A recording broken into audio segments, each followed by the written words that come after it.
The champagne hit my chest before I even saw it coming. Cold liquid soaked through my blouse, dripping down onto my skirt. Brandon Cole stood there, glass still tilted, and laughed. "Guess we're all a little clumsy tonight," he said, loud enough for everyone to hear. No apology, no concern, just that smirk. The conference room went silent. 40 people watched as I stood there, champagne pooling at my feet. Brandon turned back to the celebration like nothing happened. But I knew better. That wasn't an accident. I'm Elena Cross, 34 years old, and I've been the senior operations architect at Vantage Tech for 6 years. I built the systems that keep this company running. But in that moment, standing there soaked and humiliated, I realized something important. Brandon didn't see me as valuable. He saw me as a problem he needed to solve. I grabbed napkins from the table, wiped my face, and walked out without a word. Behind me, conversations slowly resumed. Nobody followed. Nobody asked if I was okay. That's when I decided. This wasn't over. 3 weeks earlier, everything seemed normal. I was reviewing vendor contracts when I noticed something alarming. Our entire payment processing system depended on CloudBridge Solutions, a third-party vendor. If they went down, we'd lose access to customer transactions immediately. Worse, their compliance certifications were expiring in 2 months. I pulled together a risk assessment and scheduled a meeting with Brandon. "We have a serious problem," I told him, sliding the report across his desk. He barely glanced at it. "Elena, we're about to close a funding round. Investors are watching our quarterly numbers. I need you focused on maintaining stability, not creating problems." "This is about stability," I insisted. "If CloudBridge fails, we fail." Brandon leaned back in his expensive chair. "CloudBridge has been reliable for 3 years. You're overreacting." I tried again. "Their certifications expire in 8 weeks. We should have a backup plan." He waved his hand dismissively. "I'll look into it after the funding closes. Right now, I need everyone showing confidence, not fear." I left Brandon's office frustrated but not surprised. He'd been promoted to Chief Operating Officer 6 months ago based on his investor relations skills, not operational knowledge. He was good at presenting confidence, even when he didn't understand the details underneath. But this wasn't something we could ignore. So I did what I always did when leadership was too distracted to act. I built a solution myself. Over the next 2 weeks, I worked late every night, designing an internal payment processing system. It wasn't glamorous work. It required understanding our transaction flow, security protocols, and compliance requirements. I brought in a few trusted engineers who understood the urgency. We built it quietly, testing thoroughly, making sure it could handle our transaction volume. When CloudBridge's compliance certifications actually expired early due to an audit failure, our backup system went live within hours. Transactions continued without interruption. Customers never knew there was a problem. The executive team certainly noticed, though. At the next leadership meeting, our CEO praised the seamless transition. Brandon nodded along, accepting congratulations he hadn't earned. After that meeting, I expected Brandon to acknowledge what happened. Instead, he called me into his office with a strange expression on his face. "The board was impressed with how smoothly we handled the CloudBridge situation," he said carefully. I waited, sensing something beneath his words. "They asked me to explain our contingency planning process. I had to piece together what actually happened." His jaw tightened slightly. "You built an entire payment system without authorization." "I flagged the risk 3 weeks before," I reminded him calmly. "You said you'd handle it after funding closed. The certifications expired early. I prevented a crisis." Brandon stood up, walking to his window. "That's not the point, Elena. You made me look uninformed in front of the board. They asked technical questions I couldn't answer." So that was it. He wasn't angry about the unauthorized project. He was angry because it exposed how little he understood about our actual operations. "I can walk you through the architecture whenever you want," I offered. He shook his head. "That won't be necessary. Just keep me informed before you build something this significant again." Over the following weeks, I noticed subtle changes. Brandon stopped including me in certain meetings. When executives asked about the payment system, he'd give vague answers about the team's excellent work without mentioning my name. Then one afternoon, he called me and Derek Nash into his office. Derek was a project coordinator, good at organizing meetings and creating presentations, but he hadn't built anything technical in years. "I need someone to present the payment system architecture to the board next month," Brandon announced. "Derek, I want you to own this." I felt my stomach drop. "Own what exactly?" Brandon smiled. "The presentation, the roadmap, the strategic vision. You'll work together, obviously, but Derek will be the face of it." Derek looked uncomfortable, but nodded. I understood immediately what was happening. Brandon needed someone he could control. Someone who would frame the narrative his way. Derek was articulate and loyal. He could translate technical work into executive language without making Brandon look bad. "Elena built that entire system," Derek said quietly. Brandon waved his hand. "And she'll support you completely. This is about leadership visibility, Derek. Consider it a development opportunity."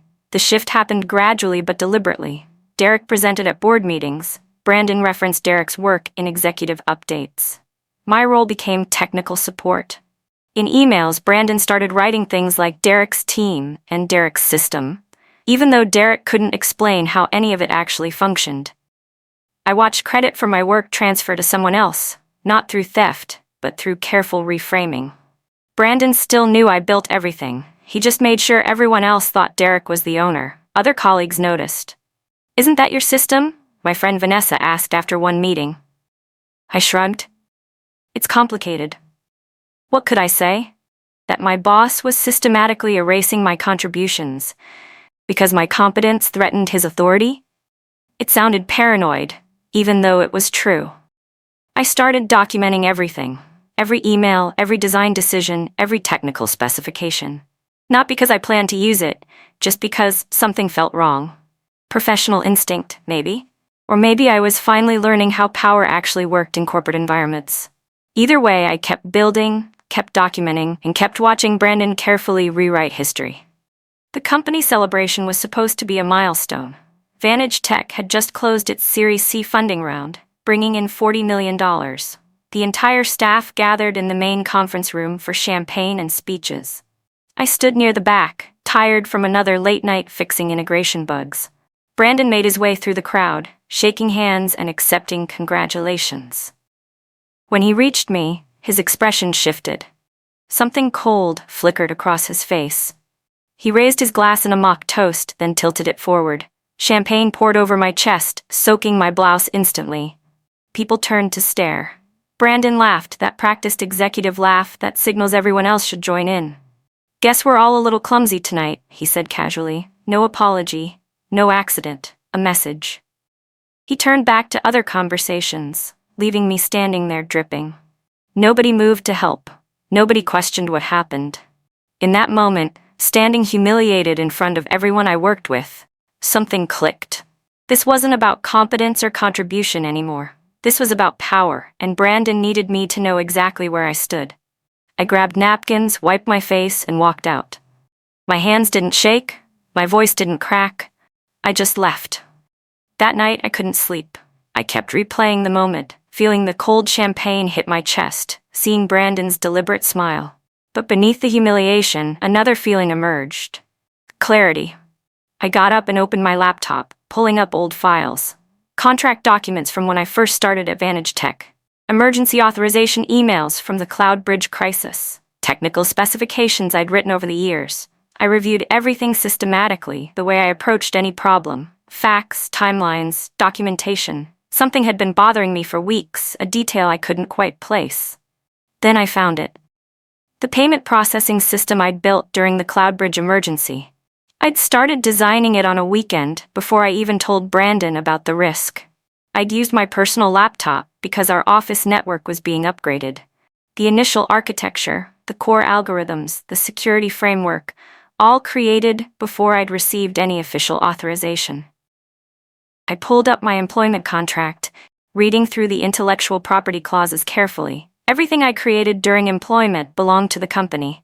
But what about what work created outside standard employment using personal equipment before official authorization? I needed a lawyer. Naomi Reyes had been recommended by a former colleague. She specialized in intellectual property and employment law. Her office was modest, filled with legal textbooks and case files. Tell me everything, she said, pulling out a notepad. I explained the timeline, how I'd identified the CloudBridge risk, how Brandon delayed action, how I'd built the payment system on my personal equipment, initially as a proof of concept, how it later became critical infrastructure after the compliance failure. Naomi listened carefully, occasionally asking clarification questions. When I finished, she leaned back in her chair.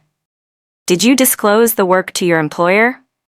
I showed Brandon the completed system after CloudBridge failed. He knew what I'd built. But did you formally transfer intellectual property rights? I thought back through emails and conversations. Nobody ever asked me to sign anything specific. My employment contract has general IP clauses, but nothing addressed this particular situation. Naomi smiled slightly. Tell me something. When you started building this system, were you acting under explicit company authorization? No, Brandon told me to drop it. I built it on my own initiative. Using personal equipment? Personal time? Initially, yes. Naomi made several notes. We need to review everything carefully. But Elena, you might have more leverage here than you realize. Over the next 2 weeks, Naomi and I reconstructed the complete timeline. Every email, every design document, every piece of evidence showing when work occurred and under what circumstances. The picture became clear. The core payment processing architecture, the innovative algorithms that made it efficient, the security framework that made it reliable, all originated during a period when I was explicitly told not to pursue the project. I'd used personal equipment, personal time.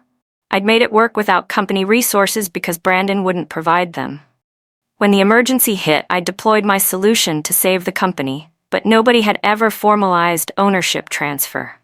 This is actually more common than people think, Naomi explained. Employees create valuable work under ambiguous circumstances. Companies assume they own it because of general employment contracts. But those contracts have limits. What about disclosure? I asked. I showed them everything afterward. Disclosure isn't transfer. You inform them what existed. You never sign documents explicitly granting ownership rights. That's a significant legal gap. She pulled out papers. I'm recommending we establish a holding entity, transfer your IP rights to it clearly, then document that the company has been using your property without proper licensing. Won't that seem aggressive? Naomi shook her head. We're not hiding anything. We're protecting rights that already exist. They just never bothered to formalize the relationship properly. What I learned about Brandon surprised me. He tracked outcomes obsessively. Quarterly numbers, investor presentations, executive visibility. He knew who delivered results and who didn't. But he never tracked origin. He didn't care who initially created something, only who could present it effectively. He never audited technical authorship or legal attribution. When Derek presented his system at board meetings, Brandon believed that was reality. The presentation became the truth. This was Brandon's blind spot. Authority and ownership looked the same to him. If Derek owned the roadmap and the presentations, then Derek owned the system. The actual creation timeline didn't matter. I realized this while reviewing old emails. Phrases like, just handle it and I don't need details, appeared repeatedly.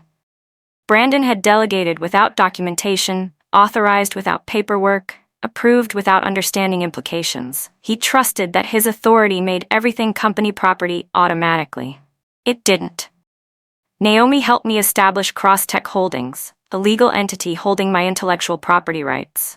We documented the original creation timeline. We listed every innovation built outside standard employment authorization. Then we waited, because Brandon was about to make everything much easier. The annual compliance review was coming up, and I'd been asked to finalize paperwork before the next investor meeting. Routine documentation. Standard process. Naomi smiled when I told her. Perfect, she said. I spent 2 weeks preparing documentation, not creating anything new, just ensuring everything was accurate and complete. Naomi reviewed every word. The compliance package included standard items, financial attestations, operational certifications, risk assessments, and buried in the usual sections, intellectual property disclosures. The language was careful. It didn't claim the company lacked rights. It simply reaffirmed prior disclosures about contractor origin work. It acknowledged that certain systems had been built under emergency authorization using external resources. It certified that the company had documented appropriate usage agreements. All true statements, all consistent with what I'd disclosed before. But the language specifically avoided claiming ownership transfer. Instead, it acknowledged usage rights, licensing frameworks, and ongoing attribution requirements. Nothing dramatic, nothing suspicious, just precise legal language where vague language usually lived. Brandon would need to sign it, along with the CFO and general counsel.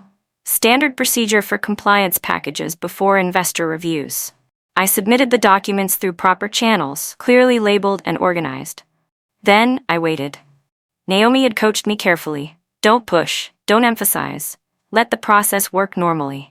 If anyone asks questions, answer honestly. But don't volunteer information they're not requesting. So I didn't. I just made sure the paperwork was accurate, complete, and ready for signatures. Brandon called a meeting with his leadership team.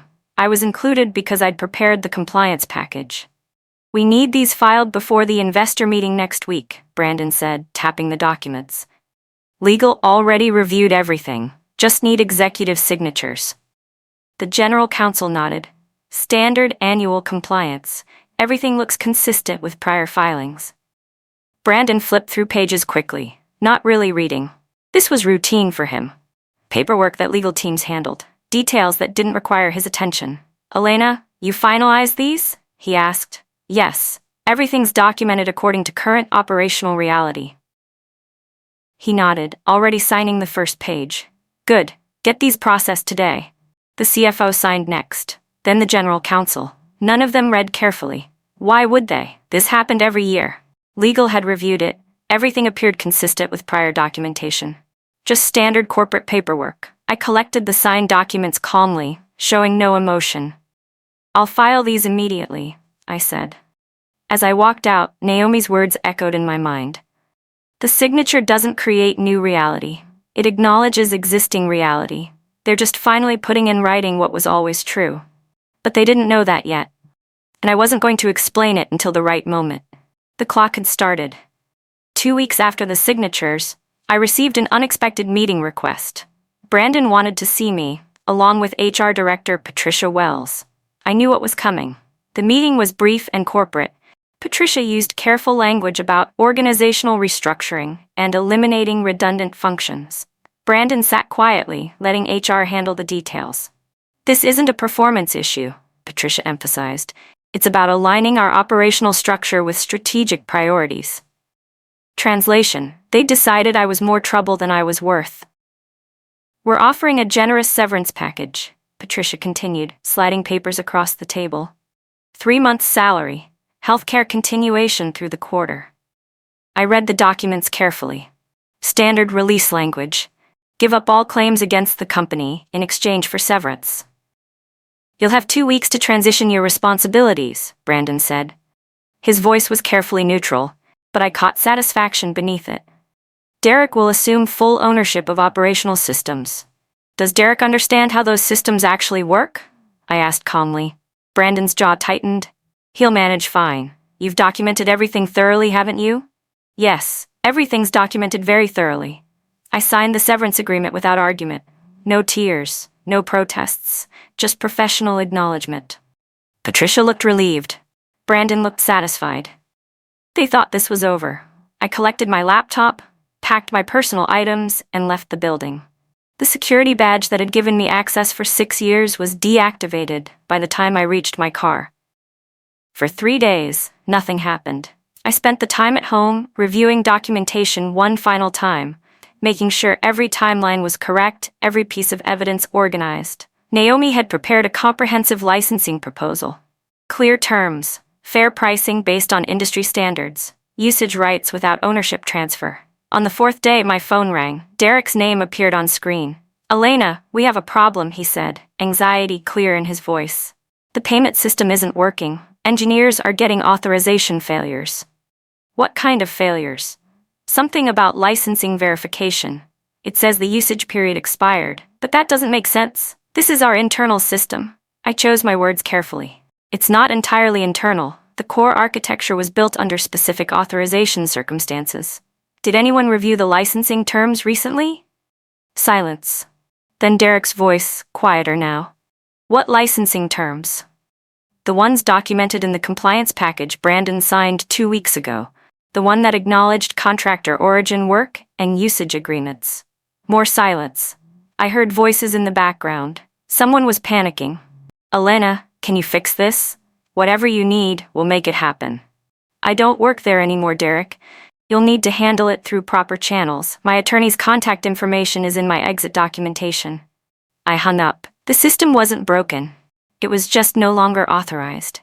Licenses tied to Crosstech Holdings had expired naturally. No sabotage, no destruction, just the absence of permission. The next call came from Brandon himself. His voice was tight with controlled anger. What the hell did you do to our payment system? I didn't do anything, I replied calmly. The authorization period ended. That happens when licensing agreements aren't maintained properly. Licensing agreements? Elena, you built that system while employed here. It belongs to the company. Actually, the core architecture was built on personal equipment during personal time before official authorization was granted. I disclosed that clearly. Nobody ever formalized ownership transfer. I heard him breathing hard. You blindsided me. No, Brandon. I documented everything thoroughly. You signed acknowledgement of contractor origin work and usage frameworks. You just didn't read what you were signing. The line went quiet. I imagined him reviewing the compliance documents he'd signed so casually, seeing the careful language he'd missed, understanding what he'd actually acknowledged. Our payment system is down, he said finally. Thousands of customer transactions are failing. This is sabotage. It's not sabotage. It's the natural consequence of poor IP management. You assumed you owned something without verifying rights. That was your choice. We can sue you. You can try. But I have 6 years of documentation showing exactly when and how everything was created. I have emails where you explicitly told me not to pursue the project. I have evidence I used personal resources because you wouldn't provide company resources. And I have your signature acknowledging all of that. Another long silence. What do you want? I met Brandon at a coffee shop downtown. Neutral territory.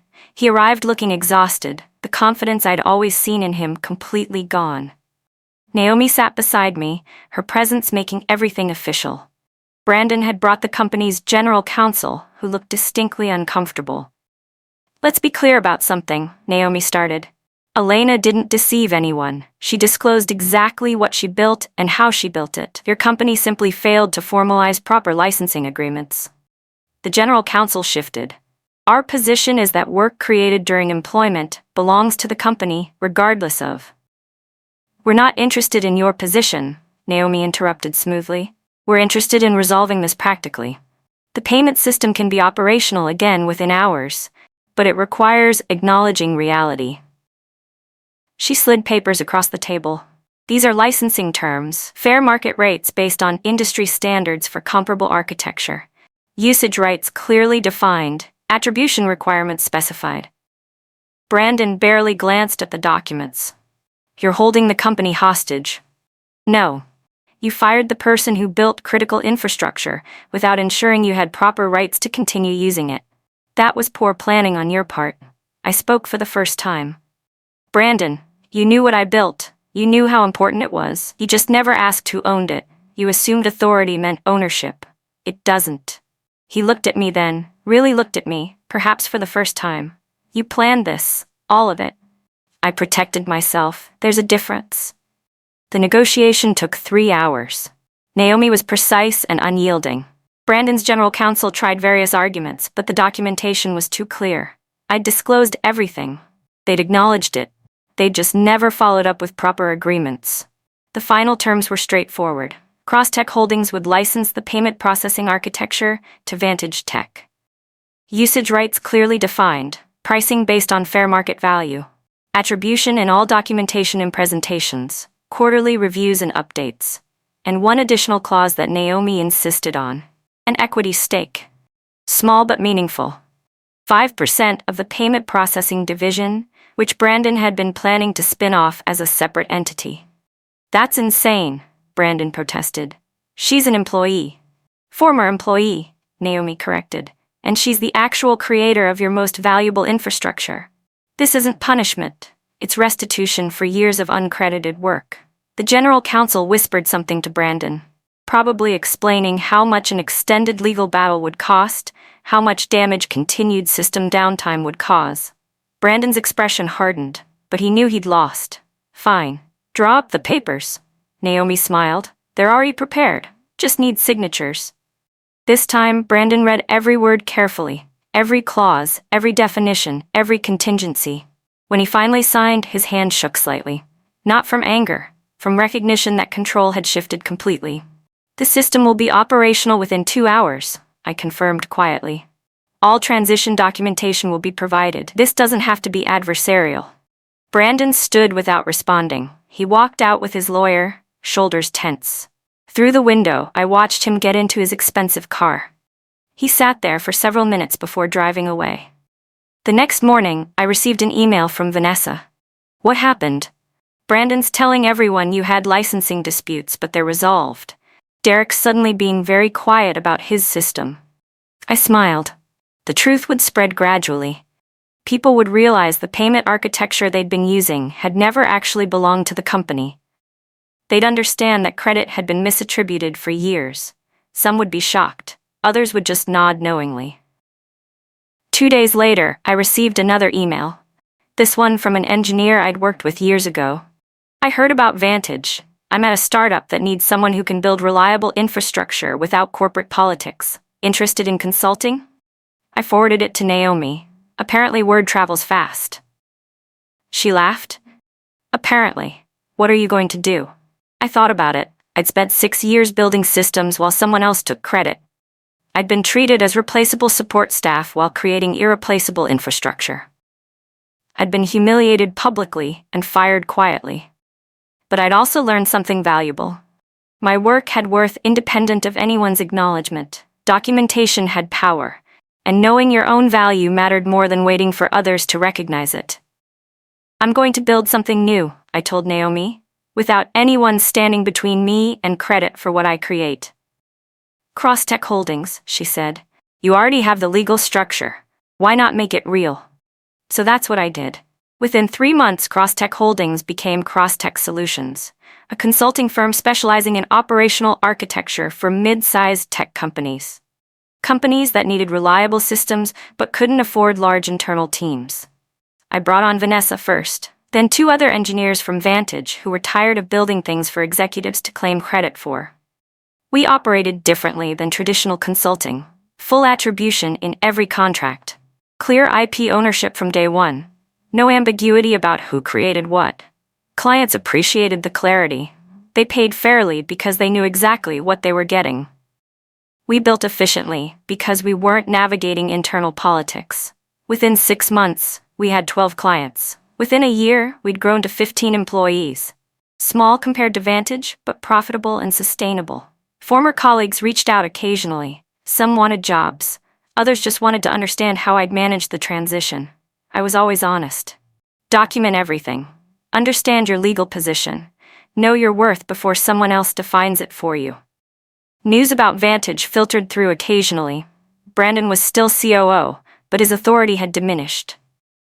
The board had asked uncomfortable questions about IP management. Derek had quietly transferred to a different department. The payment processing division had been successfully spun off, with my equity stake appreciating nicely. Not enough to retire on, but enough to prove a point. Credit and ownership mattered, not just symbolically, but financially. One afternoon, 18 months after leaving Vantage, I attended an industry conference. These events were usually tedious networking exercises, but this one featured interesting technical presentations. I was standing near the refreshment table when I saw Brandon across the room. He noticed me at the same time. For a moment, we both hesitated. Then he walked over. Elena. His voice was neutral, carefully professional.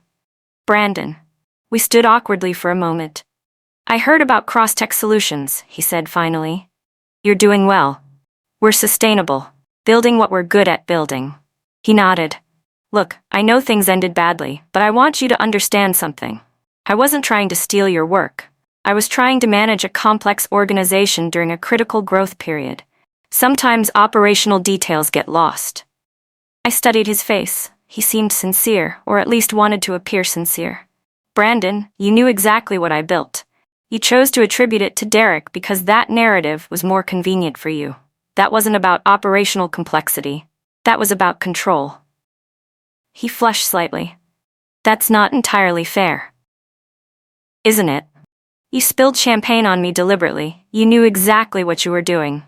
I was frustrated. You'd made me look uninformed in front of the board. I prevented a crisis. You felt threatened by competence you didn't understand. Those are different things. Brandon's jaw tightened. So what? This was all revenge? No, this was survival. You fired me for being too good at my job. I just made sure I couldn't be erased. Someone approached Brandon, pulling him into another conversation. He excused himself, looking relieved. I didn't feel triumph or satisfaction, just a quiet certainty that I'd done what was necessary. Later that evening, Vanessa found me near the conference exit. Was that Brandon Cole you were talking to? Unfortunately. She laughed. How'd that feel? Honestly, empty. He still doesn't understand what he did wrong. He thinks it was about corporate politics, not professional respect. Some people never learn. Vanessa paused. You know what's funny? Half the people at this conference know your story now. The woman who documented her way out of exploitation. You're kind of famous in operational architecture circles. I smiled. Famous for reading contracts carefully and keeping records. What an exciting reputation. No, famous for knowing your worth. That's actually pretty rare. She was right. Most people accepted whatever narrative their employer constructed. They built things, watched credit get reassigned, and told themselves that's just how corporate environments work. I'd done the same for years, until Brandon spilled champagne on me and made the power dynamic completely clear. That moment had been humiliating, but it had also been clarifying. Sometimes you need someone to show you exactly how little they value you before you can properly value yourself. Crosstech Solutions continued growing steadily. We stayed small deliberately, taking only projects that matched our expertise and values. No false promises, no claiming credit for junior staff's work, no ambiguous IP arrangements, just clear, documented, professional relationships. Former Vantage employees continued reaching out. Some wanted to join us. Others just wanted advice on protecting their own work. I was always honest about what happened. The documentation I'd kept, the legal clarity Naomi had provided, the leverage that came from understanding IP law. But I also emphasized the cost, the uncertainty of leaving stable employment, the risk of confronting powerful executives, the months of anxiety while building something new. Was it worth it? A young engineer asked me during a consulting call. She was facing similar issues at her company. I thought carefully before answering. Worth it isn't really the question. The question is whether you can live with staying, whether you can keep building things for someone else to claim, whether you're okay watching your contributions get erased. I don't know if I am, she said quietly. Then you need to document everything. Get legal advice. Understand your position before you make any moves. Don't do what I did reflexively. Do it strategically. She thanked me and hung up. I hoped she'd find her own way through whatever was coming. 3 years after leaving Vantage, I received an unexpected message. Brandon wanted to schedule a call. I almost declined. What could Brandon possibly want after all this time? But curiosity won out. We scheduled a video call for the following week. When Brandon's face appeared on screen, he looked older, tired, less certain than I remembered. Thank you for taking this call, he started. I wasn't sure you would. I almost didn't. What's this about? He took a breath. Vantage is restructuring again. The board wants to improve IP management and operational attribution. They asked me to reach out to you about consulting. I laughed. Actually laughed. You're asking me to help fix the problems that caused you to fire me? I know how it sounds, but you were right about a lot of things. About documentation, about attribution, about how we manage technical contributions. The company needs better systems. And you think I want to help Vantage after everything? Brandon shook his head. I don't think you want to help us specifically, but I think you care about doing things correctly, and this would be a chance to influence how a major company handles these issues. He wasn't wrong. I did care about proper attribution and IP management. That's why Crosstech Solutions existed. I'd need complete autonomy, full attribution, and I'd want equity participation in any systems I design. The board anticipated that. They're willing to negotiate. I considered it. Working with Vantage again seemed impossible after everything. But maybe that was exactly why it mattered, proving the model worked even in environments that had previously resisted it. I didn't immediately accept Brandon's offer. I spent 2 weeks discussing it with Naomi, with Vanessa, with my team. The consensus was that it could work if terms were properly structured. Eventually, I agreed to a limited consulting engagement. 6 months. Clearly defined deliverables, full attribution, fair compensation. The work was surprisingly straightforward. Vantage's problems weren't unique, they just needed systems that documented contribution accurately and attributed credit appropriately. The same principles I'd built cross-tech solutions around. I rarely interacted with Brandon directly. When I did, our conversations were professionally distant. Neither of us mentioned champagne or humiliation or the equity stake I still held from our previous settlement. On the final day of the engagement, the CEO invited me to present my recommendations to the board. I walked them through attribution frameworks, documentation protocols, IP management systems. The same things I'd tried to implement years ago, now packaged as external expertise they'd paid premium rates for. Afterward, I packed up my materials and headed to the elevator. Someone nearly bumped into me, their coffee tilting dangerously toward my jacket. They caught it just in time. "Oh God, I'm so sorry," they said immediately, looking genuinely alarmed. I smiled. No harm done. As I walked to my car, I thought about how much had changed. Not just for me, but in how people responded. Respect didn't come from titles or authority. It came from knowing your value and making sure others knew it too. The champagne stain had long since washed out of that blouse. But the lesson never faded. Some things you just don't forget.